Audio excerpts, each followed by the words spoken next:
Welcome to Chapter 11, where we're going to go through some surgical coding concepts for CPT. Now, the CPT section is the largest in the CPT manual. It's organized anatomically, and this section is divided into 19 subsections. And most surgery subsections are defined according to medical specialty or body systems. There are also multiple codes that can describe similar procedures. Guidelines are located in the front of each section or subsection, and it's very important that the coder does read and understand these guidelines. The surgical code ranges are from 10,000, 10000 to 69990. And CPT is updated annually, once a year, and that is on January 1st of each year.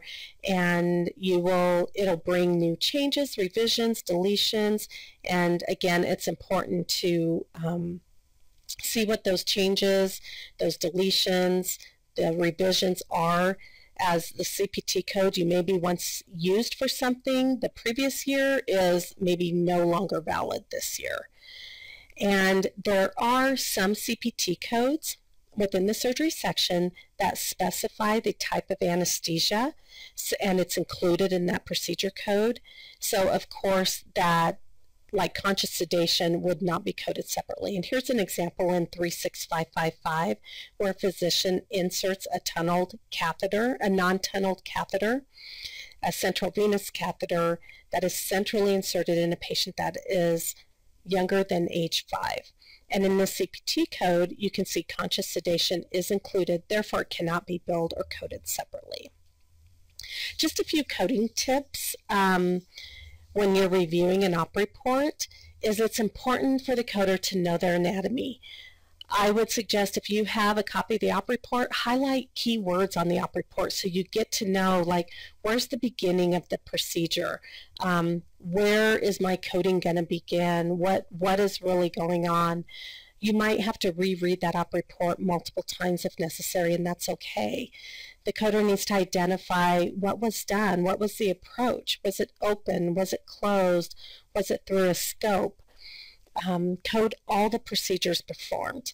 And then, as we learned in Module 1, you're going to check the NCCI edits. You're going to cross off any codes that cannot be billed separately, that are bundled together. We're also going to check for possible modifiers. Do I need a 25? Did they return to the operating room? Are there multiple procedures that I need a 51 on my multiple procedures? Also, body system. What body system are they in?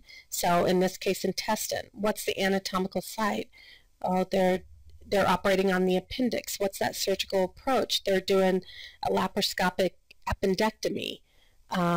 What's the type of procedure? Are they removing? Are they excising? Are they inserting?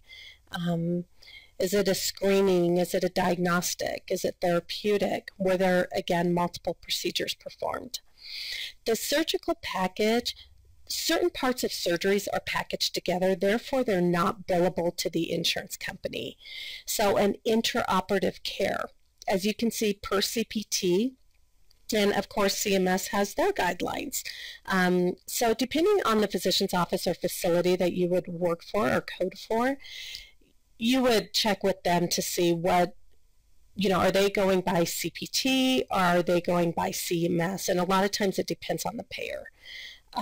So these things would be included in the surgical package.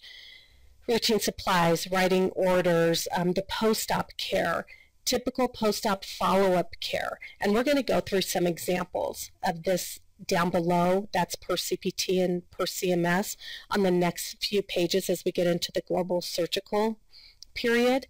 But you think of the surgical package, again, say you go to the bakery and buy a cake, you're not charged separately, say for the sugar and the eggs needed to make that cake. You're probably paying for it somewhere, but you're not charged separately. The price that you pay for that cake includes all that ingredients, so you can kind of look at it as that surgical package. So we're going to stop here for part 1. We're going to go you'll listen to part 2, and we'll dive into the global surgical package and what that looks like.